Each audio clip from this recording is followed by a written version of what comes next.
Hello and welcome back to the Long Live Rock and Roll podcast. After the worldwide success of Machine Head, Deep Purple took their live show to Osaka and Tokyo and delivered a non-calent performance, not ever realising the potential this live album could bring. However, Made in Japan was a huge success, bringing fans and audiences closer to the band and their energetic live shows. With no overdubs, members critical of their own performances, and doubts about the recording quality, Made in Japan surprisingly stands as one of rock's greatest ever live albums. To discuss this with me is my co-host Mr. Felipe Amarim. How you doing, bro? Been great as usual, and you, man? Good, yeah, very good. It's a Deep Purple episode, so how can you not be It good? is. Got a Deep Purple shirt. There you go, I love it. You got a story about that you can tell us in a second, right? So just as normal, guys, welcome to the show. We have a few little terms and conditions. If you're joining us for the first time, we're not serious, you don't actually have to do anything, but it would do us a massive favour. Listen to the show if you like it. If you're on Apple or Spotify, scroll down, give us a review, hit 5 stars, and it means we get seen by more people. If you're watching us on YouTube, hit like and subscribe so you stay up to date with our new episodes and latest content. So without further ado, Made in Japan by Deep Purple, the live album from 1972. As usual, here are some quick album details. So it was released on the 8th of December 1972 and recorded across a 3-night period in Japan in August of 1972. The venues were the Festival Hall in Osaka and the Nippon Budokan in Tokyo. The genre has been classed as hard rock and heavy metal, which we'll discuss later. The length is 1 hour 16 minutes and it was released through Purple, which is Deep Purple's own record label, and produced by Roger Glover and Ian Paice. And the engineer for the gig was Martin Birch, who has done work with bands like Rainbow, Fleetwood Mac, Black Sabbath, Iron Maiden. Cool. So before we get into the album, why don't you give us your story about the Deep Purple t-shirt you're wearing? You said there was one there. Yeah, this is my first rock t-shirt from the first concert I've ever been to. So 1999 in Rio de Janeiro in Brazil, I went to a Deep Purple gig. That was my first ever gig in my life. And I've seen Deep Purple another 3 times after that, and including last year, like in November. And yeah, they were phenomenal, of course. There was like, I think the first or second tour with Steve Morse on guitar, I guess, at the time. And yeah, John Lord was still alive, so got to see him live with them. That was, oh man, that man. When I saw him on stage, I like the first image that came to my mind was the cover of Made in Japan. I said, wow, is that guy, right? It's that same guy. He's still around. He's still rocking. And yeah, great. So I still got the shirt. He used to fit a bit better. I don't know. I think it got smaller with time. How many years ago was that? We're talking about 1999, so 26 years ago. Whoa, bro, that's impressive that the shirt still fits. Come on. Yeah, well done. You get an applause for that. Yeah. But yeah, anyway. Yeah, I was fat at the time, so it's okay. Congratulations. Still fits now, yeah, perfect. Excellent. Right. Cool. Right, we're just going to talk a bit about the background of the album. So, like as I said in the opening thing, following the success of Machine Head, which we've done, I think it's episode 16, so we'll link it in the video. Machine Head was a resounding success around the world, but but actually surprisingly, it succeeded in Japan, and they loved it there. So the Japanese branch, Spinal Tap thing, isn't it? Yeah. Why have we got to go to Japan? Because of this success, Deep Purple then organised a world tour, touring Machine Head and obviously the other songs as well, and they organised a set of shows in Japan, and this was across 3 nights, the 15th, 16th and 17th of August 1972 in Osaka and Tokyo, and these shows sold out immediately. I mean, that goes to show, you know, how coveted the tickets were. Well, remember that was before the internet, right? Exactly, and that's bro. I was so thinking that people earlier. Like on the other side of the world listening to what you do, and it's really impressive. Well, it's 1972, right? So they'd have queued up at the venue. Am I right? Yeah. No phone calls, so you'd sold out immediately. So that's got to be what, thousands of Japanese fans queuing up at these venues to get tickets for Deep Purple. God, that makes you. It's great. So following the sellout of these shows, the Japanese arm of Warner Brothers wanted to record the show. Now, Deep Purple were really, really hesitant about doing this. I don't know why. I haven't looked deeper into the exact reasons each member didn't want to. but they were very hesitant and reluctant to do it. They agreed to it eventually on the condition that they had to okay the equipment being used. They wanted to use their own producer, so they got Martin Birch in for that, and they wanted to have the final say in, even if all the recording and filming got done and there's nothing wrong with them, even if Deep Purple listened to that album and were like, no, we don't want to put it out, they weren't going to put it out. So that was on contract, I assume probably so. something like that. Yeah, wow. yeah. Especially so if it's we're Warner not Brothers. going to release it if we don't like it. Yeah. So the interesting thing, and this is what for me in my part of this show, the majority of my points are going to be about the band were uninterested in the final result. They didn't care about the show. They were like, okay, well, they thought it was only going to be released in Japan. They didn't want it released to the rest of the world. So they were like, well, screw it. If this is only going out in Japan, yeah, well, we're not going to put a lot of effort in. And so this album really did capture, as we're going to talk about, the spontaneity, the interplay of the band, the random little musical moments we get halfway through a song.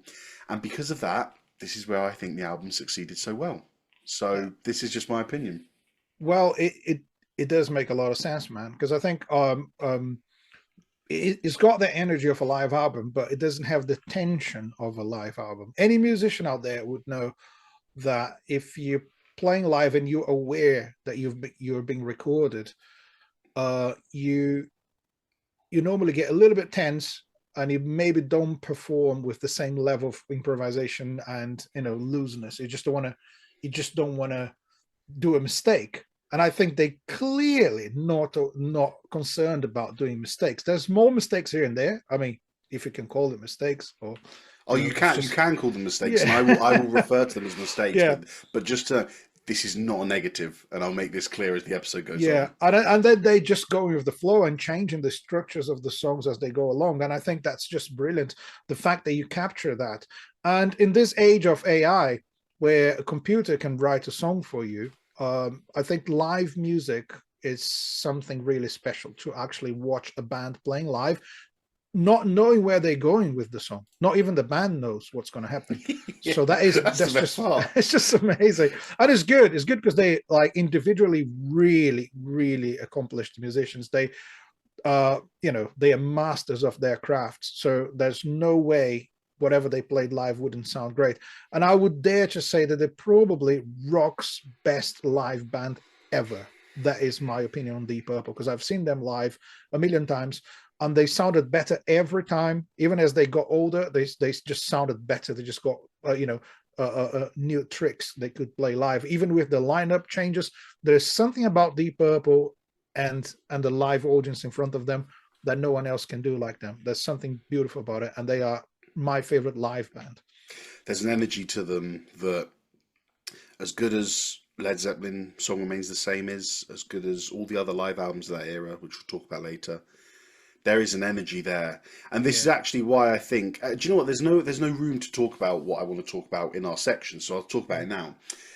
The debate, again, and it's not a debate really, but it's just historically, why would some people consider this live album a heavy metal album? And as a heavy metal fanatic, I'm sat there going, well, it's not really heavy metal, but let's analyze why people think it is. The tone of the guitars, the deep, I don't know how to describe it, the thunderous sound of John Lord's keyboards, Ian Gillan's screams, the energy, the pace, Ian Paice's drum fills. Yeah. And I kind of, I love Deep Purple. And so when I saw this album and did my research and people calling it heavy metal, I was like, well, really? Or is it just because it's Deep Purple? But after listening to it, I'm not sat here saying it's a heavy metal live album. It's not. But I can completely see the energy, the tone, the screams, the thunderous sounds. It really does. It's the heaviest live album I've heard from the 70s. Makes sense. And I would say Space Trucking, the last track, it's I know we're talking about the original release, because there's a double album version of this, which we can talk about as well. But that take of Space Trucking, which is about 19 minutes long, something like that. Yeah, it's insane. And the riff is so heavy. That's where, my opinion, that's where they touch the heavy metal line. It's there. They just crossed the line. on that song. It gets really, really heavy. But what normally, and I say normally because I don't know heavy metal that well, what normally heavy metal bands don't do is to over improvise. They normally stick to the structures, right? They play a song roughly the same length as the studio with the same sections. And this song just goes on and on and on, and they improvise and they go up and down. So I think it has the power of heavy metal in it, but it's got more dynamics, and that's a word I'm going to say a lot today, because the dynamics is what makes this album what it is in many ways. And as you said, improvisation, which is not a cornerstone in heavy metal at all. Even if we look at two of the big heavy metal bands of the 70s, Black Sabbath and Deep Purple, what was the one thing that really split them? As you said, if Black Sabbath wanted to play a show, Tony Iommi would most likely play the same solo, or he would play sections of the solo and then followed by the first 16 bars like the studio, then he might jam for a bit, and then the end. But normally the band keeps the same structure as the record, so they don't change the song itself. You might improvise a solo but not the song. Whereas Deep Purple and Zeppelin, we've seen expand songs lives. I think that's obvious. Excellent. Well, I mean, it's a live album, so we don't really have anything to talk about in terms of what was going on at the time, what recording techniques were used. So we want to focus primarily on the performances because it's a live album, and I think it's safe to say each member absolutely shines here. So let's start off with Ian Gillan. From my side, sublime performance. And the thing that sticks out for me is his ability to switch between his low, soft vocals to his high scream. Number one, effortlessly, and number two, so quickly. Yeah. When I hear Highway Star and he goes, and it's lovely and smooth, his voice, and they're dragging down big fat tides of everything. And then like the next second, within a second, he's gone up to that high scream, and it's perfect. It's just so good, man. They still open their shows with that song. Like that. Yeah. I hope they never stop, because it is just the perfect hard rock song, and I hope it forever is the opening song of a Deep Purple show. It's just like, I think if talking about Gillan, got to talk about Child in Time, because that song, like, the thing with that is like you would listen to the album, and if you guys are familiar with the song, you know what I'm talking about. That song's about the vocals. It's about the lyrics and the vocals. Just a second, just to let the listeners and viewers know that we have a dedicated playlist for every episode. In the playlist, you'll see it in the show notes or in the description below. Click the Spotify playlist, and all the songs from the album are going to be in there, as well as any other songs we mention, so that whilst you're watching us and we talk about a specific song, you can go to the Spotify playlist and have a listen, and you see what we're talking about. Please continue, Felipe. Thank you. So that vocal performance, we know that in studio you can do and redo stuff, and you can try different takes. The thing with studio recordings is, even back in the day when the money was maybe tight for the recording, the tapes were expensive, so you couldn't really just keep redoing stuff over and over. That would cost a lot of money. But if you do a vocal take that you don't like, go and do it again, or even the whole band can go and do it again. Now, I don't know how many takes he had to do to get that perfect studio version of Child in Time done.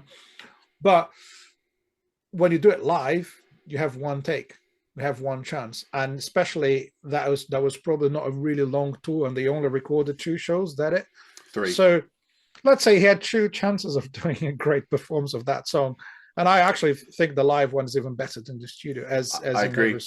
I agree. So you can listen to the studio one, listen to the live one. And as he keeps going higher and higher with the vocals, you're like, no, he's not going to make it to the last one.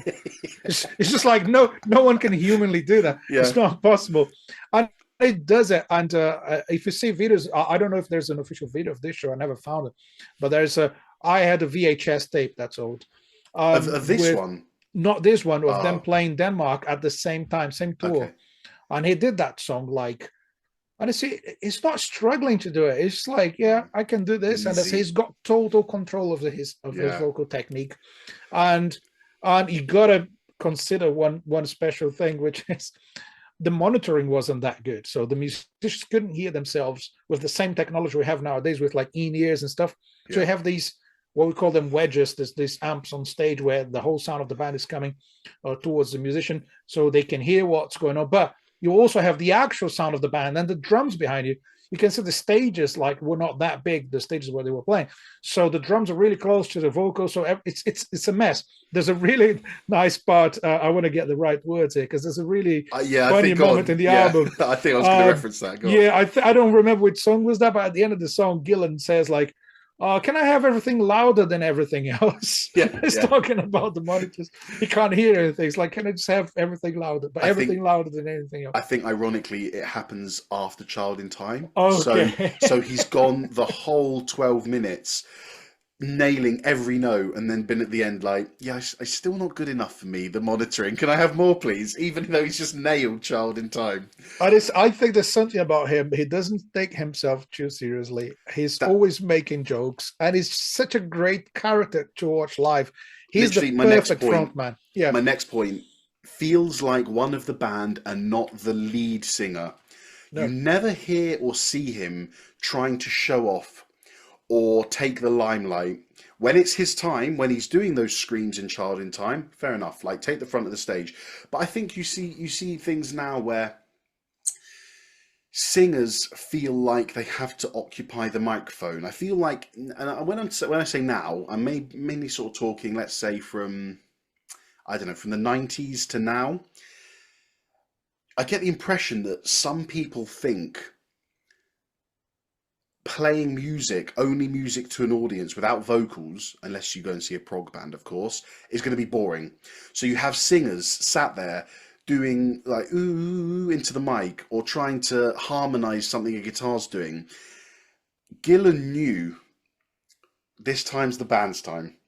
This is Blackmore's time to do his solos. This is John Lord's time. My time's going to come after this 6-minute solo. But he didn't try and impose himself on the performance because he's the lead singer.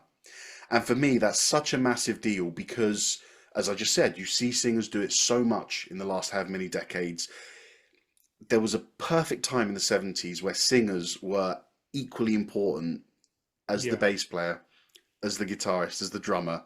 And now, in the last 30 years, they're elevated a little bit more. I'm not having a go at singers. Well, to the point that most people know the names of lead singers. They don't know the names of the rst of the band. That's very common, isn't it? Exactly. And I just feel like you name a band, you know who the singer is. You don't know who the bassist or the drummer, and that means in a way that you're listening to the vocals and maybe the lyrics more than the music itself. Yeah, and I just feel that, like I said, Gillan knows his place. Blends with the band blends so well, perfectly. Yeah, excellent. Anything else on Gillan? Well, I could talk about him the whole day. Let's move on. Who else do you want to talk about now? All of them, all of them. But no, the next one. Okay. I'm going to talk about the unsung hero of this band. You know who I'm talking about. Roger Glover, right? Oh, yes. Isn't he the unsung hero of Deep Purple? Because everyone, as you said, there's a place for everyone, but everyone's got this like huge stage personality, and you can see them putting all the energy into it, and everyone plays a lot of notes. There's a lot of playing going on, and the bass lines are mostly very simple. And I always use this word in music: never easy. There's no such a thing as easy in music, because that's the famous last words when someone says, "Oh, playing the bass in the song it's easy," and then they mess up. So it's very simple bass lines compared to the overall style of the band. But he is that glue that holds the band together. Because without his solid bass line and really steady rhythm, no one could play around as they do, right? My notes here: does the best job a bass player can do, holding the groove, linking with Paice, giving guitars, keys and vocals their space, whilst also flourishing and showing off a tiny bit. And do you know where he does it? His fills. Yeah. He'll play, listen to Highway Star, he does his simple, and then going to the next section, you'll hear and as bass players, that is our bread and butter. We know our job. We know that you just want us to sit on the root note, keep the rhythm going, play the harmony that the guitar's playing, link it with the rhythm that the drum's playing, and hold the beat. That's fine. But you got to give us our little 4 beats to get to the next section where we flourish and do something special. No, seriously, man, Roger Glover, an absolute beast of a bass player. Yeah. And again, I'm going to criticize him now, but it's just to the overall extent of why mistakes are good in this scenario.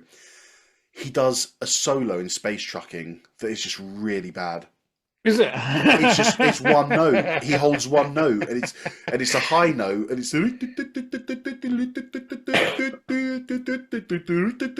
just like, I'm like, come on, man. And again, just to reiterate, Glover Like you can is do the better than man. that. Yeah, but on But I that think he night, never. That's the thing. I saw him doing solos live, and he's great. The thing with that is like maybe he just didn't want it. yeah, exactly. So And on don't that give me a night, solo. I just want to groove. perfectly, yeah. And maybe on that night he didn't fancy it, and that's okay. Maybe the next night he smashed a solo out of the park. I don't care. The point is, this one was bad, and I'm not even criticizing that. I'm saying that they gave us the performance. I want to They bring gave Roger us. Glover to this show, I hope and you guys do. are going to spend 15 minutes discussing that one note solo, right? I see you played some inverted triplets here, Roger. Yeah. My point is, I'm emphasizing that it was a bad solo because they didn't go back and fix it. They Yeah. didn't listen back to it and go, "Oh, Roger, do you want to go and why don't you redo that solo tonight in Denmark and we'll put that." No, no. Give us the show how it was. That's all I want from a live album. That's all I want. I want to know what it was like to be there that night. And mistakes like this, or not mistakes, again, maybe some people think it's a great bass solo. For me, a not great solo like this being in there shows the authenticity of it. Shows me that we got what they got that night. Do you know what that sounds like, Jerry? It's like good live music is like a conversation. You don't necessarily know where you're going with it. Yeah, You know the topic, and you take it from there, and you don't have control of what other people are going to say. Even if you that's a try great really point. hard, you can't control them. Yeah, So basically, it's like me saying, "Lars, want to talk? Can you talk about this?" And you say, "No, I don't want to talk about this. Move on to another subject." That's pretty much what he did. No, I don't want to do this, right? Yeah. I Amazing. didn't even perceive that as a solo, because when he said this is a solo, this is that one. I don't Yeah, remember I don't that. know what you call it. Yeah, Yeah, yeah. but So anyway, that I was it. mean, it's almost like the less. Just a quick funny story. When we were at uni, remember we had those performance Yeah, lessons. yeah. The best feedback I ever got about one of my performances was, "Oh, lads, I forgot you were there." And I went, "Oh," I was really disheartened. I was like, "Oh, that's a shame." He said, "No, That no, is no." that's a huge He said, compliment for "No." bassists and drummers. There you go. As a bass Yeah. player, he said, "You played it so well. You were perfectly in with the drums. Your volume was fine. Your playing was fine. You sank so perfectly into the mix. I found myself hearing the other guitarists and the drummers and the singers more because they were making mistakes. They were doing this. You sat so perfectly there that I didn't notice you were there." And I was like, "Oh, okay." It really, So in that vein, the less we say about Roger Glover, the better, yeah, because he exactly. just We did his job. didn't even notice him, Yeah, right? In a exactly. good way. Um, Maybe, but, it's impressive that they never left him behind on a van or something like that. yeah. Like, So yeah, he does the job so he perfectly just every gets there night. every They day. probably Yeah. never noticed him in like 50 years or something. Anyway, should we move on to his partner Yeah. in crime, Mr. Ian Paice? Oh, You can yes. talk majority about this. I just want to say a few things. There's one moment that stood out to me. Okay, and again, I'm gonna make one criticism just to reinforce the same point. In Child in Time, one of the fills he does really doesn't land. And there's Mhm. one he does. It's like, oh no, I know that you one. know the one, It's and jazz, man. It's jazz. it doesn't hit quite well. He didn't make a mistake. He It's played over not the bar. wrong. He played the phrase a bit too early, I guess. I think it Yeah, was something and it like that. just rolls over and it doesn't land. Again, I'm just saying this to reiterate that I'm glad we got it and they didn't put an overdub over it. However, I've put this 99% of his fills in this gig are stunning. Yeah. And having listened to this gig and paid attention as much as I have this week, I see where you get your chops from. My, Because listening to those fills and listening to the intricacy of what he does, and obviously having played with you on tour for 5-6 years, little bars he plays, I'm like, oh, Felipe did that when we covered War Pigs. Or like, oh, Felipe yeah, did that in that song. What a drummer! And this mm, this show only exemplifies how perfect he was for this band. it's difficult to should as a musician sometimes it's difficult to figure out where exactly your roots are, because you listen to a lot of different stuff. But if you think about the very beginnings, what made you play an instrument? The guy that made me a drummer is Ian Paice. The guy that made me go out and buy a pair of sticks and start drumming away. That was Ian Paice, because Made in Japan was the first CD I ever bought in my life. Oh. Yeah, I bought 2 CDs on that. They had some money, so I went to the record shop, really old school stuff, and I got sorry, excuse me. I got 2 CDs. Was Dire Straits on Everest Street, which was a kind of a 90s, like a bit of a country album they did, the last studio album, and I got Made in Japan, 2 completely different CDs. Yeah. When I got home and listened to Made in Japan and listened to the drumming on it, I was like, I want to be a drummer. At that time, my mum wanted to put me in the keyboard lessons. Oh, you're going to learn keyboards, you're going to play Jingle Bells and stuff like that. And I was like, I want to be a drummer. I was just like, that's too big and noisy and expensive. I want to be a drummer, Mum. I want to be a drummer. So I just want to imagine little 10-year-old Felipe with a beard already, just being like, Mum, I want to drum. Felipe, I've told you, you're going to learn Beethoven. No, Mum, I want to drum. So I really wanted to be a drummer because of that, and because of the mule. That solo is great. That solo, you see how musical he is as a drummer. He would pick one phrase, one musical idea, and play that in different levels, different speeds, different accents, like moving around and going back. So it's like having a conversation with himself. He goes back to the theme, goes into it. So he plays a fairly long drum solo that is not boring by any means. Yep. But even with that amazing drum solo in it, the drum solo is not the best part of the drumming overall in the album, right? Agreed. Everything he does is just so musical. There's something about him. He is the perfect blend of jazz and funk, but louder. So he's got, yeah. How so? Could you elaborate a little bit more? Well, when you listen to Strange Kind of Woman, that's much more funky than the other drummers at the time. And if you listen to Machine Head, the album, yeah. Never Before. Yeah, Never Before. That song's really funky. They'll be in the playlist. There's another one that's really funky. Well. I'm trying to remember the other one. Maybe I'm a Leo. Maybe I'm a Leo. That is so funky, that whole song. So he had that sort of a funk influence. I don't know where he got it from. And jazz, of course, but I think he was a big fan of big band jazz. So he took all the tradition of jazz into rock music in many ways. The jazz drummers, they would be looking for the hits, for the stabs, as we call it in music. When the whole band hits a certain note at the same time, he would go for those and double those phrases on the drums. That's like big band jazz. Mm-hmm. Like that is that sort of music, and he brings a lot of that into rock. So he's got some finesse, which is not that common in heavy rock drummers. Most of the heavy rock drummers, they heavy hitters all the time. Everything they do is loud. Ian Paice has got dynamics. He's got, like, he plays a lot of ghost notes, which means you playing at a certain level, but there's some notes he plays on his snare drum that are much quieter than everything else. Those are the ghost notes or the quiet notes he plays.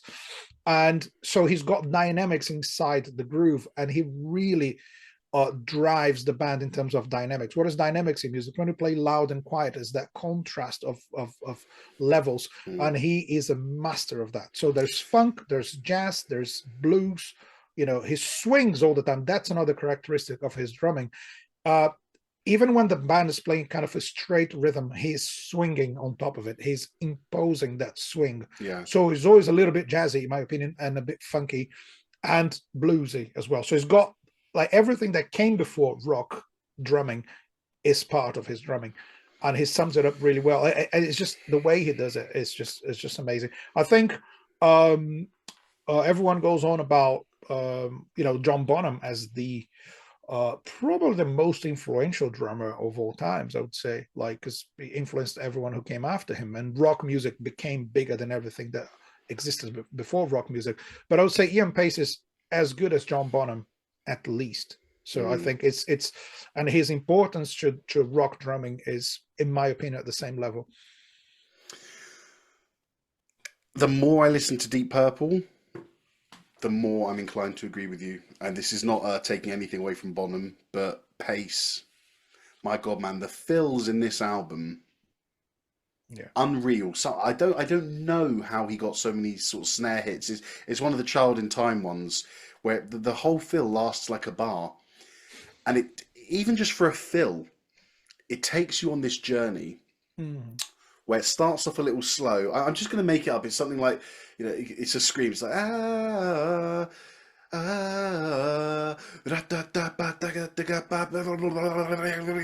you're just like, hold on, you start here, you're like, okay, I get where this is at, and then it takes you to another level, and then there's like 8 snares, and you come back down, and you're like, fucking hell, that was just to take me to the next phrase. Like, it wasn't even like a drum fill to start the song, it's just to take me to the next section.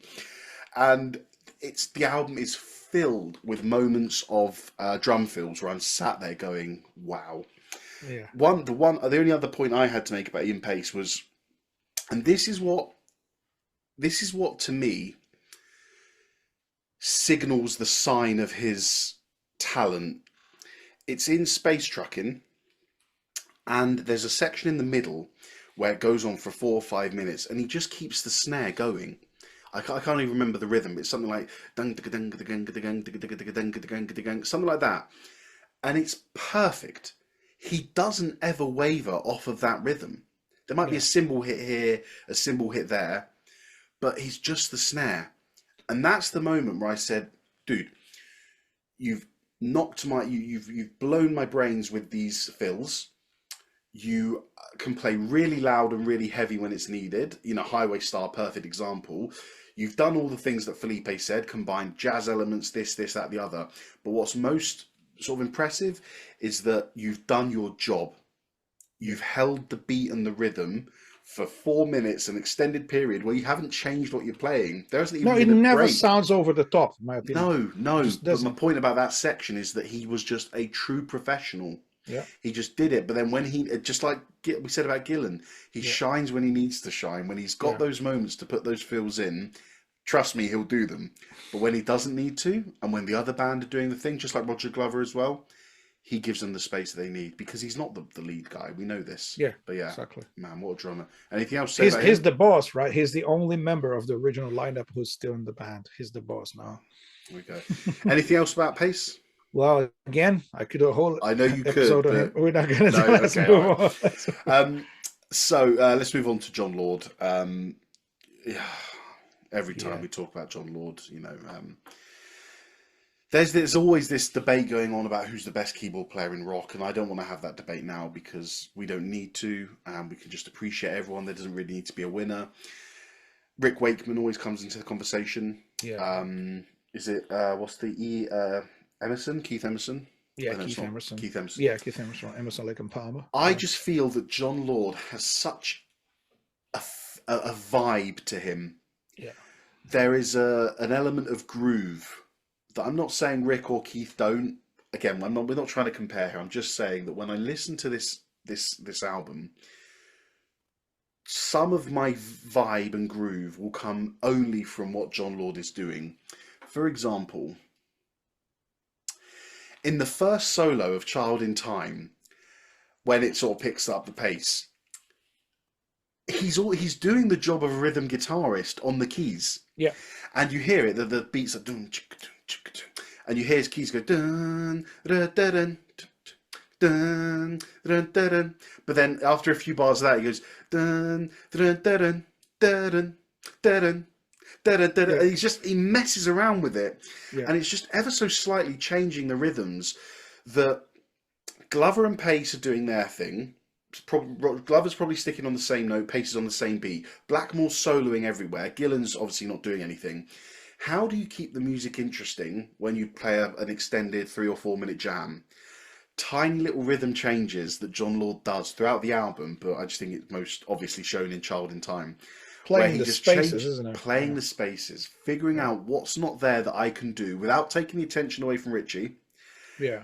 How am I going to keep it interesting? Well, I'll do that for 4 bars, and I'll switch up the rhythm a tiny bit. I'll just change one element. Instead of coming in on the beat, da-dun, I'll do off the beat.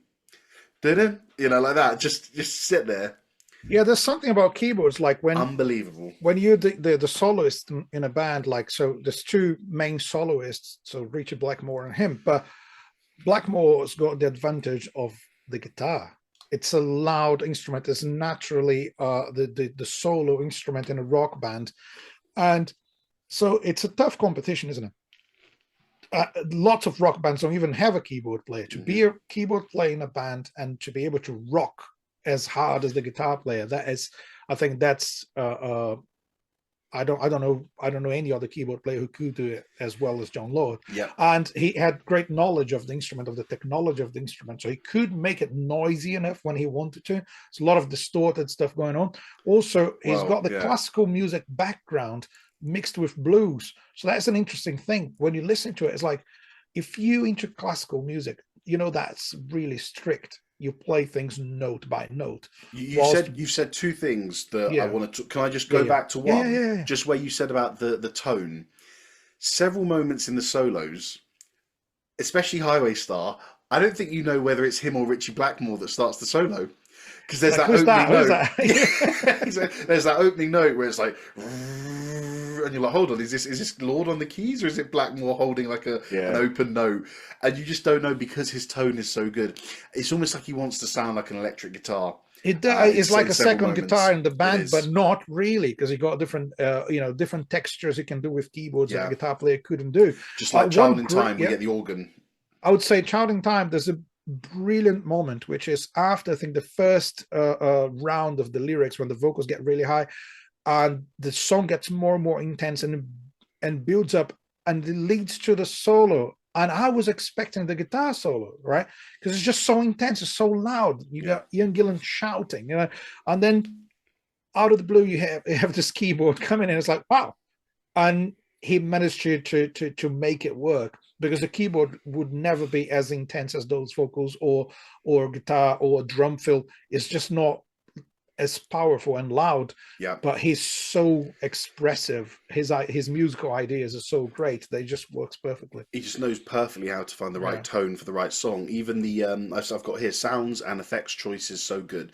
The thickness of texture in that initial lazy riff, the song Lazy. There's a moment where I think he's playing the riff in both hands, and whatever tone he's chosen is sublime, because that is the most metal moment of the album. In a jazz song called Lazy, it's that do do do do do do do. He's done something where he's doubled his hands, got a crazy effect going on, and doubled with Ritchie Blackmore's guitar, it sounds so thick and heavy that, as I've just said, for a jazz song, it's actually the most metal moment of the album, in my opinion. Just sublime, just sublime. I wanted to, sorry, I did interrupt you because I just wanted to go back to his tone, but you were mentioning about classical music. Yeah, so classical music is normally too strict, isn't it? That's my point. It's normally really strict. So you have, if someone's got a classical music background and you want to write music, you normally go for a composition where everything is in its place, and you play things note by note. And that's not how he approaches music, and not, at least not when he's improvising. So I can hear a lot of blues in his phrasing when he's improvising. So there's a lot. So when you think of, he's classically trained, isn't he? Yeah. Well, I'm not sure. Someone will be like, oh, he wasn't classically trained. No, he was. He was really into classical music. Yeah. Well, and let me just tell you this. So I don't want to sound like a snob, because I do listen to a lot of classical music. In Space Truckin', in his section, there is a suite of music called Gustav Holst's The Planets, and this is a composer called Gustav Holst who wrote a suite of music for each planet, and he's attributed a personality to each planet, and it's stunning. If you like classical music, I think that was a huge influence on John Williams, who wrote the Star Wars soundtrack. That's it. Yeah. Well, in Space Truckin', take the word space. John Lord plays a little melody from one of Holst's Planets suites. I think it's Jupiter. It's either Jupiter or Mars. It's the one that goes.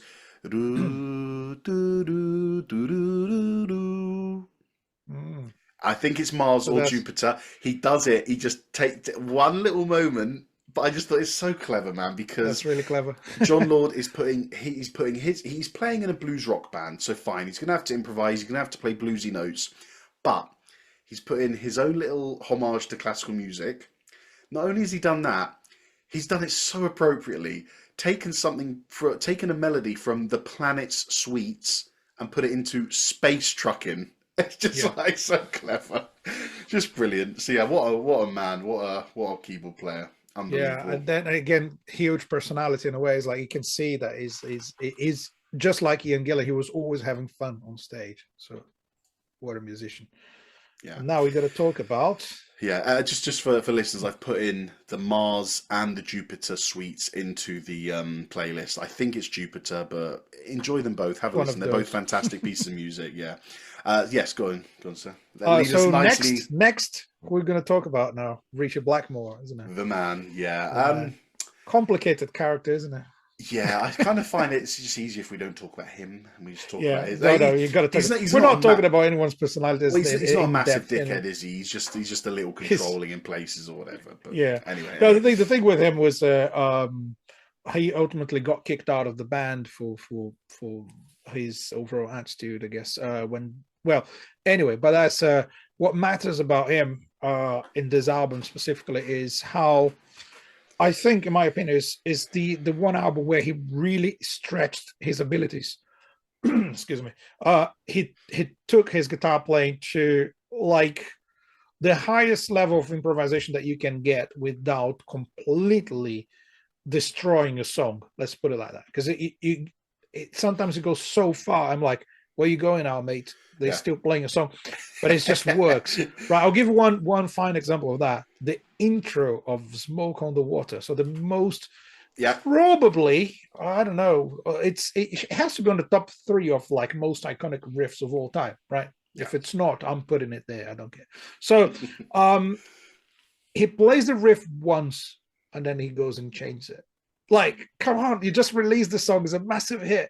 And he changed the riff immediately, like on the second time around. He plays around with the rhythm, playing the same note, but he changed the order of the notes and the way he phrases it, and it becomes another riff. And then he goes back to it, and the song actually starts. So he is so free on stage. Like, he's like, not even the most strict thing you can have in a song, which is the opening riff, is the one thing you shouldn't change. He goes on and changes it, and it sounds good. That is difficult. He does it in Lazy as well.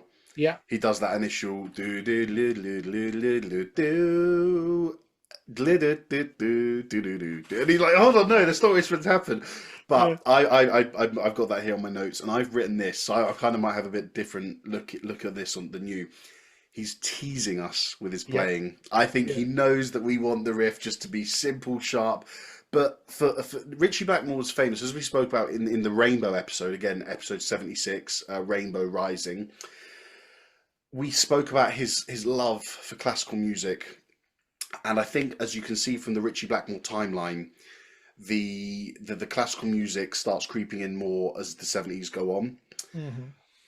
Here, as you said, classical music is very organised. You play things how you're meant to play it, and I think in an album like Machine Head, where the blues is a very prevalent part of it. I think he's saying, hold on, no, we're not going to play this like how it should be, because we're a blues band, we're a blues rock band. So I'm gonna mess around a bit with a few things. It's just teasing and flirting with the audience, really. But I think what it does is, especially in Lazy, when the moment hits and the rest of the band come in, it's almost a little sweeter. Yeah. I think we've heard the studio version and we know, okay, he's done the first lick, waiting for the second lick, and then the band come in. It's almost like the first lick happens. Hold on, he's thrown us off because we didn't get the second lick. What's going on? This isn't right. What's happening? Bang! The whole band come in and it's back to normal, and you're like, oh yeah, that's hit quite nicely. Yeah. The only other thing I have to say about Blackmore, well, again, this goes to the nonchalance of the album, like I was saying. Yeah. That little polka jam in Lazy before the finale. Do you know what I mean? It's a bit of humor in it. It's weird, it is, but it's just, again, a little bit of humor.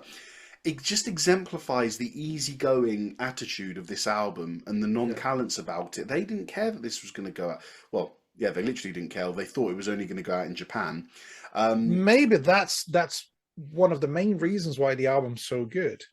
If you're not 100% aware that this is going to become a recording that is going to, still be listened to people like 40 years after the release, if you're not aware of that, there's no pressure. It's all about performing. And again, as I said at the beginning, the whole performance for me is like a conversation. They're just having fun. They're playing their little bits here and there. There's loads of like guitar and keyboard battles, and there's an amazing one with vocals and guitar on Strange Kind of Woman. That's when Ritchie Blackmore is just playing his guitar licks, and Ian Gillan proceeds to repeat the same phrase. Yep. And it's clearly not a phrase they rehearsed, like note by note. Again, it's improvised. They're doing it on the spot. And I think Ritchie Blackmore, in a certain way, for the improvisation side of it, he was kind of the leader in that sense. Yeah, He is the guy who's really pushing the boundaries. And I think modern guitar playing wouldn't be half as good as it is if he didn't exist, because he influenced every heavy metal guitar player from the 80s and everything 100%. they came after Deep Purple. So he's 100%. one of those, you know. I think for me to finish off on Ritchie Blackmore, his guitar tones. I think it's easy for a live, especially in the 70s, it's easy for a guitarist to sort of just stick on the same tone for the guitar, especially when the energy of the songs, song after song, stays the same.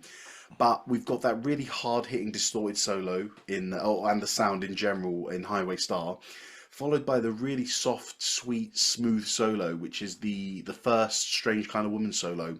It just has a different vibe to it.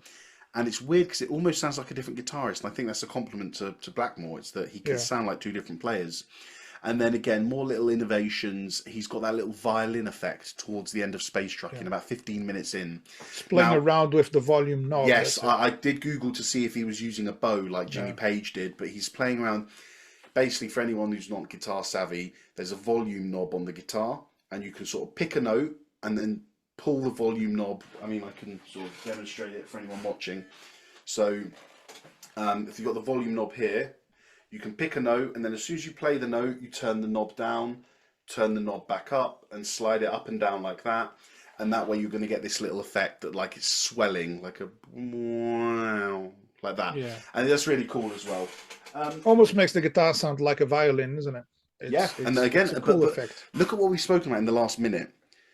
The similarities with Led Zeppelin's live performance, the massive drum solos, the call and response between the guitarist and the guitar player, the guitarist and the singer, and making your guitar try and sound not like a guitar.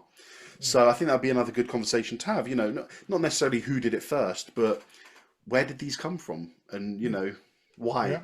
You know, anyway, anything else about Ritchie Blackmore? I think, I think I've covered everything I wanted. Yeah. Well, I'm just going to point out a mistake for the sake, again, of just proving that mistakes belong in live albums. The Highway Star guitar solo, I love it.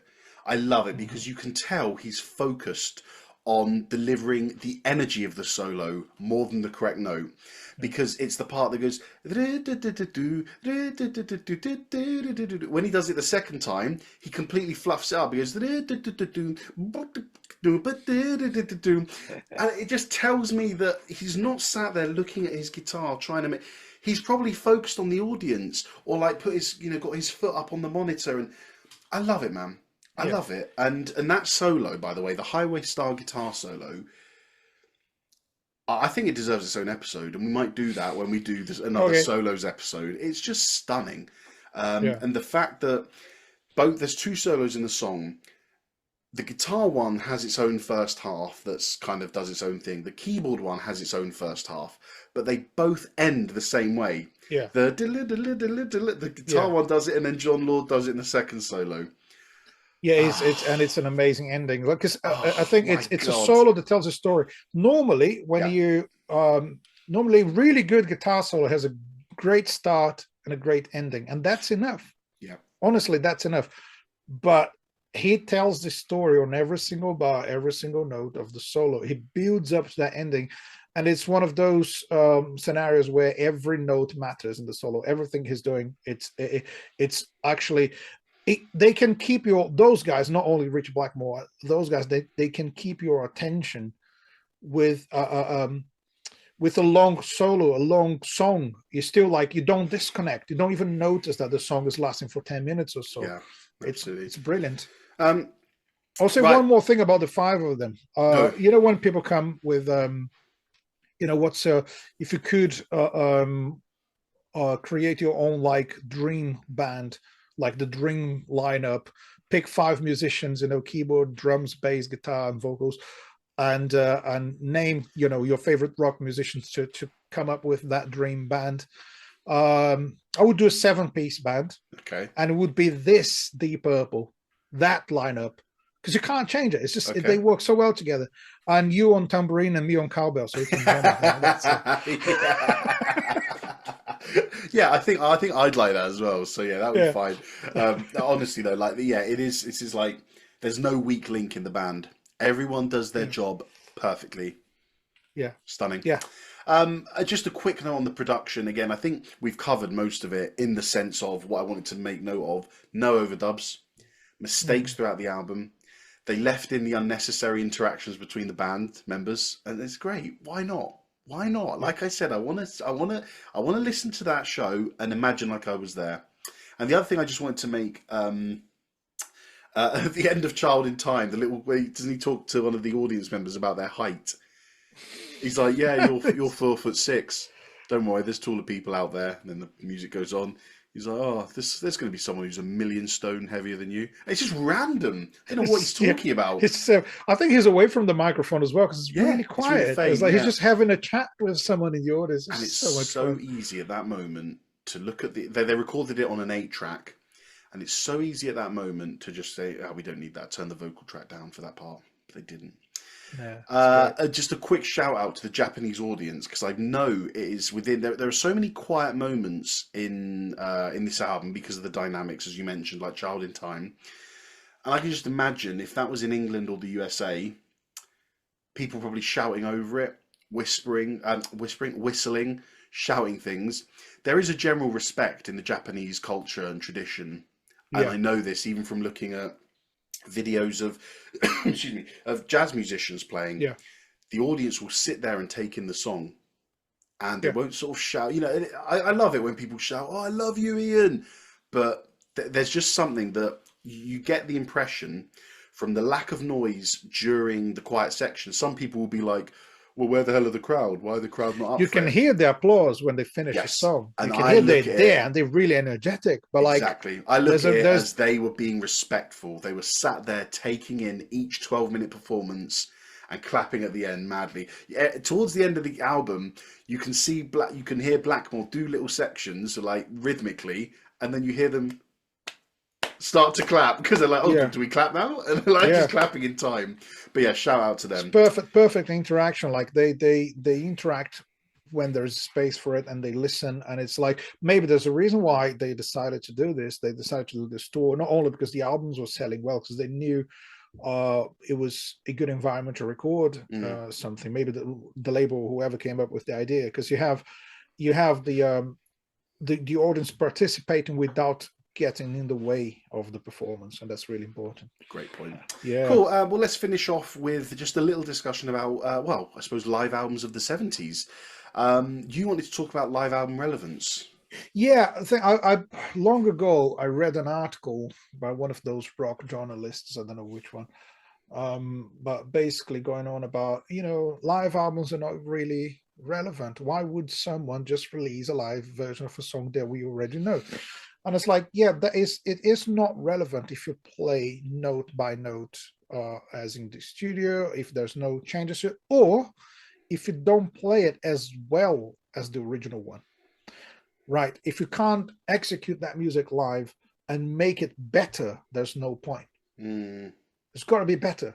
Right? Why would you re-release something saying, right, this is the product, like next month we're going to do it again, but it's just shit. But we're going to release it, right? It's not as good, It's like you drink your Coca-Cola. Cool, we're going to come up with, which actually they did, a new formula for Coca-Cola, and it's really shit. But it's still you should buy it, and then you go back to the original one, right? So with a live album's tricky to do because, like you've mentioned Led Zeppelin. So just to compare, like two of my other favorite bands, maybe my top 3 bands would be in no particular order, Deep Purple, Zeppelin, and Pink Floyd.